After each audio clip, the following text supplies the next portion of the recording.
అందరికీ నమస్కారం. నేను మీ గంటి ఉష. నా మిత్రులకి, శ్రేయోభిలాషులకి, సబ్స్క్రైబర్స్కి అందరికీ కృతజ్ఞతలు, శుభాభినందనలు. క్షీరాబ్ది ద్వాదశిని కూడా చిలుక ద్వాదశిని చక్కగా సాయంత్రం అందరం కూడా ఒక తులసి మొక్కని, కృష్ణ తులసి, లక్ష్మీ తులసి, ఉసిరి కొమ్మ కలిపి మళ్ళీ కొత్తగా నాటుకుని అక్కడ చక్కగా కార్తీక దామోదరుడి ప్రీత్యర్థం, ఈ మాసం అంతా అదే కదండి మనం చేసేది, కార్తీక దామోదర ప్రీత్యర్థం చక్కగా పూజ చేసుకున్నాం. కృష్ణుడి మీద, లక్ష్మీనారాయణ మీద పూర్వం అమ్మమ్మలు వాళ్ళు పాడేవారు కదా, ఆ హారతి పాటలు గట్రా పాడుకుంటే ఎంత ప్రశాంతంగానో ఉంది. చక్క దీపం వెలిగించుకొని బాగుంది. అంటే ఇందులో కూడా కొంతమంది నైవేద్యాలు మన వైపు వాళ్ళందరం కూడా పొయ్యి మీద ఉడికించినవని కాకుండా కొన్ని పాలు, అటుకులు, అలాగే వెన్నెలో కాస్త ఉంటే పంచదార వేసి, పళ్ళు, తర్వాత ఏంటంటే అటుకులు, బెల్లం వేసి, అటుకులు పాలు వేసి, వడపప్పు ఉంటే పానకం, ఇలా పెడుతూ ఉంటాం. కానీ కొంతమంది ఏంటంటే వాళ్ళు పరవాన్నాలు అలాంటివన్నీ కొన్ని పదార్థాలు వండి చేసి పెడుతూ ఉంటారు. ఎవరి పద్ధతులు వాళ్ళవి. కానీ సాయంత్రం పూట తులసమ్మ దగ్గర కూర్చుని పూజ చేసుకోవాలి, ఎంతో ప్రశాంతంగా ఉంది. సరే, ఈ వీడియో చివరి దాకా చూస్తే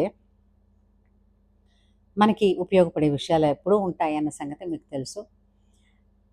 మీరు నేను కలిసి జనహితవు, సమాజహితవు కోసమే మనం మాట్లాడుకుంటాం కాబట్టి please stay tune to my channel. సరే, ఈరోజు టాపిక్ ఏంటంటే గరికపాటి వారు ఒక వీడియోలో చెప్పారు, భక్తి ఉండాలమ్మా. ఆ భక్తి ఎప్పటికప్పుడు మనని చెడు మార్గం వైపు కాకుండా సన్మార్గంలోకి నడిపించేదిగా ఉండాలి. అంతే తప్ప భక్తి అనేది ప్రదర్శితం చేయడానికి కాదు, అంటే ప్రదర్శన కోసం కాదు, నాకెంత భక్తి ఉందో వాళ్ళకో వీళ్ళకో తెలియడం కోసం కాదు మనం చేసేవన్నీ. అయితే కొన్ని ఆచారాలు, కొన్ని సంప్రదాయాలు ఏవైతే ఉన్నాయో మన ఇంట్లో మన పెద్దలు చెప్తూ ఉంటారు కదా, ఆ చెప్పిన వాటిని పాటిస్తూ మనం ఆ కార్యక్రమాలు శ్రద్ధగా చేస్తే చాలు, భక్తి ఉన్నట్టే. తర్వాత భక్తిని తూకం వేయడానికి ఎక్కడ కూడా, అంటే ఇంత భక్తి ఉంది, అంత భక్తి ఉంది అని తూనిక వేయడానికి కానీ, పర్సంటేజెస్లో లెక్కలు వేసే క్యాలిక్యులేటర్ కానీ మన దగ్గర లేదు, ఇంకా తయారవ్వలేదు. అది ఏదైనా ఉంది అని అంటే కేవలం పరమాత్ముడి దగ్గర ఉంది. కాబట్టి మనం ఎవరి దగ్గర కూడా అంత భక్తులం, ఇంత భక్తులం అని చూపించుకుని అక్కడ ఏదో మార్కు కొట్టేయాల్సిన అవసరం అయితే లేదు, ఖచ్చితం కదా.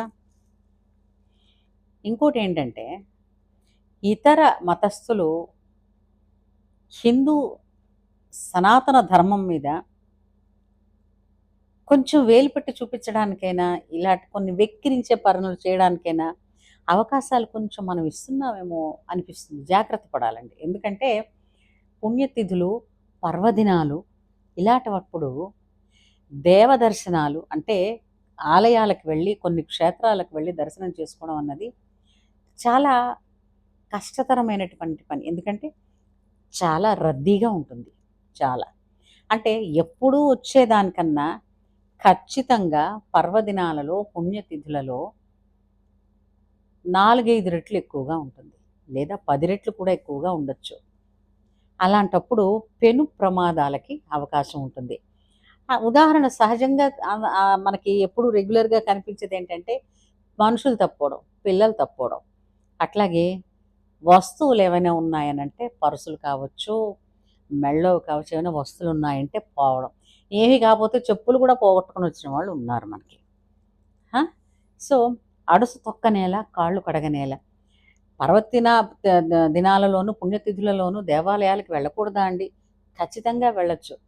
కానీ అక్కడున్న సందర్భాన్ని బట్టి, అక్కడున్న ప్రజలని, జనాభాని బట్టి చూసుకుని వెళ్ళాలి కదా.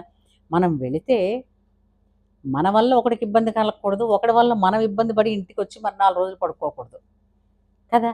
దేవుడు నువ్వు ఇంట్లో కూర్చుని దండం పెడితే వద్దన్నాడా? ఈ రద్దీ ఏదో అయిపోయిన తర్వాత ఆ మర్నాడు వెళితే నువ్వు ఆ రోజు రాలేదు కాబట్టి ఈ రోజు నీ వైపు చూడను, నీకు ఇవ్వాల్సిన పుణ్యం ఇవ్వనని అన్నాడా భగవంతుడు?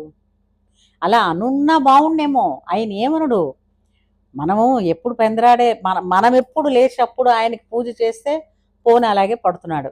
మనం ఎప్పుడు ఆ శివలింగం నెత్తి మీద ఇన్ని నీళ్లు పోస్తే పోలే ఎప్పుడైనా పోసేళ్ళే అని ఊరుకుంటున్నాడు. దేవుడు మన ఇంట్లో దేవతా విగ్రహాలు కావచ్చు, దేవుడు అంత బుద్ధిమంతుడు ఎక్కడైనా ఉన్నాడా? మనకి నచ్చి మనం ఏది చేస్తే దానికి ఒప్పుకుంటున్నారు. ఆయన పేరు చెప్పి దర్శనాల కోసం వెళ్ళి ఈ విధంగా ఎప్పుడు వచ్చేదానికన్నా ఓ 20-25 రెట్లు ఎక్కువ మంది వచ్చేసి తొక్కిసలాట జరిగిపోయి ఎవరి మట్టుకు వాళ్ళే ముందే దర్శనం అయిపోవాలని కాశీబుగ్గలో మన వెంకటరమణమూర్తి ఆలయంలో జరిగినట్టు అలాంటి ప్రమాదాలు కొని తెచ్చుకోవాలా చెప్పండి? ఆలోచన ఉండక్కర్లేదు. పోనీ ఇంకొకటి చేయొచ్చు, దర్శనాలు చేసుకోవాలని అంటే పెద్దవాళ్ళు ఏంటంటే పిల్లల్ని ఎందుకు నలిపేయడం ఆ ఇరుకులో? పిల్లల్ని ఇంట్లో ఉంచి చక్కగా ఒకళ్ళని ఎవరినో ఇంట్లో అట్టు పెట్టుకుని నేను వెళ్ళి వస్తానని చెప్పి ఎవరో ఒకళ్ళిద్దరు వెళ్ళి రావచ్చు. లేదు నాయన ఇలాంటప్పుడు రద్దీ ఉంటుంది కదా, నేను ఇంటిలోనే నేను దండం పెట్టుకుంటున్నాను, నేనంటే నేను ఎక్కడున్నా నీకు కనపడతాను, నువ్వు ఎక్కడున్నావో అక్కడికి నేను వచ్చి నిన్ను చూస్తే కానీ నాకు కనపడవు, కానీ నేను నీకు కనపడతాను కదా అని చెప్పుకోవడం ఉంది కదా. ఏంలే గుడ్డెద్దు చేల్లో పడ్డట్టుగా వెళ్ళిపోతూ ఉండడమే.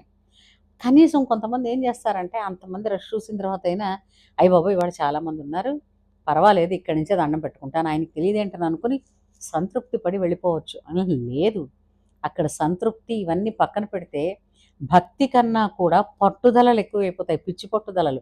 అలా వాళ్ళకి దర్శనం అయిపోయింది నాకు కావాలి, వాళ్ళు ఏదో ఆ దర్శనం పొందేసిన వాళ్ళు ఏంటంటే మాకు ఏదో వాళ్ళకి నోబెల్ బహుమతి వచ్చినంతగా వాళ్ళు పొంగిపోయి అమ్మ దర్శనం చేసుకుని వచ్చారు, మీకు ఇంకా అవ్వలేదా అంటారు. అనేసరికి ఎక్కలేని పౌరుషం వల్ల పొడుచుకొస్తుంది.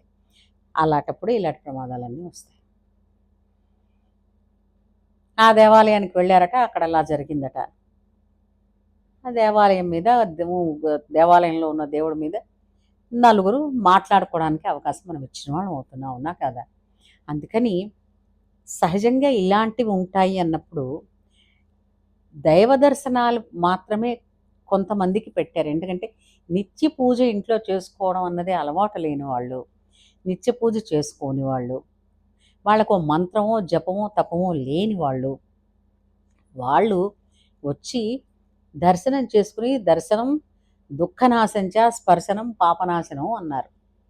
ఆ విధంగా చేసుకోవడం కోసం వాళ్ళకి ఇచ్చారు. అయిన వాళ్ళు అవసరమైన వాళ్ళు లేని వాళ్ళు అందరూ వెళ్ళిపంటే భగవంతుడు అంటే అవసరం లేదా, ఉంది, కానీ అంతటి రద్దీ వేళలు కాదు. మామూలుగా ఉన్న రోజుల్లో వెళ్ళి ప్రశాంతంగా దర్శనం చేసుకుని రావచ్చు కదా. కొట్టలేదు, తిట్టలేదు, పెర్మిషన్ ఏమిటిది రద్దు చేయలేదు భగవంతుడు. కాబట్టి గరికపాటి వారు చెప్పారు, పుణ్యతిథుల్లోనూ వాటిల్లోనూ అంతంత రష్లు ఉన్నప్పుడు వద్దు, ఉత్తప్పుడు వెళ్ళి దర్శనం చేసుకోండి. దానివలన ఇప్పుడు ఇలాంటి రద్దీల్లో వెళ్ళి దర్శనం చేసుకుని దర్శనం పొందక మనస్తాపంతో తిరిగి వచ్చే కన్నా ప్రశాంతమైన రోజుల్లో వెళ్ళి చక్కగా దర్శనం చేసుకుని వస్తే ఎంత బాగుంటుంది, ఎంత తృప్తిగా ఉంటుంది. ఏమంటారు? ఇక మీదనైనా దేవాలయాల దగ్గర మనమే సంయమనం పాటిద్దాం. ఇలాంటి రద్దీగా ఉంటాయి అని భావించిన రోజుల్లో వద్దు, కావాలంటే హాయిగా ఓ రోజు సెలవు పెట్టుకుని మరీ ప్రశాంతంగా కూర్చుని చూసి 4 మంచి చెడ్డ ఆ భగవంతుడితో మాట్లాడుకుని వద్దాం. ఏమంటారు? ఈ వీడియో మీకు ఖచ్చితంగా నచ్చుతుంది. లైక్ చేయండి, షేర్ చేయండి, అండ్ ప్లీజ్ ఇలాంటి వీడియోసే మీకు రావడానికి వెంటనే సబ్స్క్రైబ్ చేయండి. ఉంటాను.